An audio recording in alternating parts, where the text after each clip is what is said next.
right. I'm going to break it down in a few sections here because, we were watching the stock price of NVIDIA and everybody's super excited because they're like, wow, AI, this is incredible. You look at what's going on at ChatGPT, this is the future, et cetera. People are very optimistic about it. People are very scared as well. And I want to talk to you about both the upside and downside of AI and companies like NVIDIA. But before we get to that, before we do any of that, you have a fascinating background in intelligence. I was joking with you earlier that you were like a super spy, just incredible. Having worked at the NSA, having worked for our military.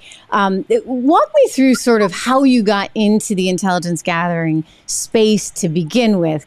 Yeah, so it was really interesting. I was over in London doing my grad degree, and it was somewhat of a boondoggle because I had played soccer in college at the University of Virginia, and there was no women's professional league at the time. So I was like, how do I get in a professional league and still, stay in a different country that'll allow me to play? Oh, get a grad degree. So I was getting my graduate degree and playing for the Women's English Premier League. And I was doing war studies, which was military history, had always fascinated me. My dad was in the Marine Corps.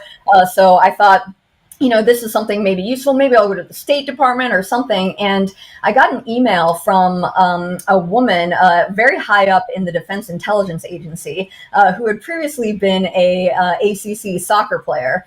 She was the head of the counterterrorism division.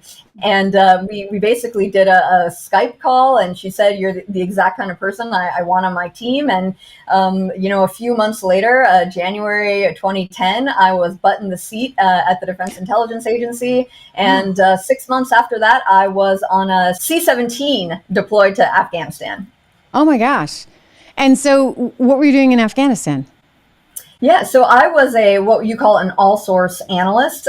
So I was an Al-Qaeda analyst first and foremost. So we were doing counterterrorism, making sure that the terrorists were kept off the battle space, trying to point the assault force, these were Tier 1 Special Operations Forces, in the right direction. If these terrorists were in a compound, we were basically giving the full intel picture of, if it was this person. We were finding what we call needles in haystacks, trying to identify them in the whole country, figure out where they were, and then point the guys in the right direction who could do something about it.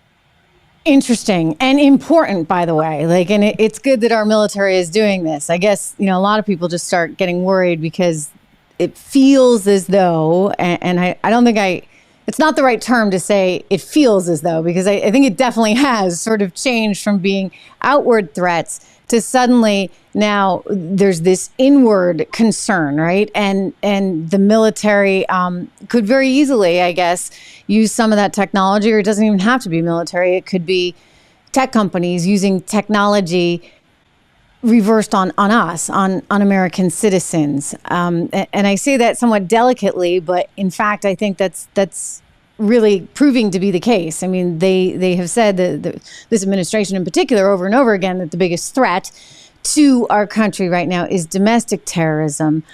All that technology that you were using in Afghanistan, I mean, is it possible in some way, shape, or form to turn it on American citizens?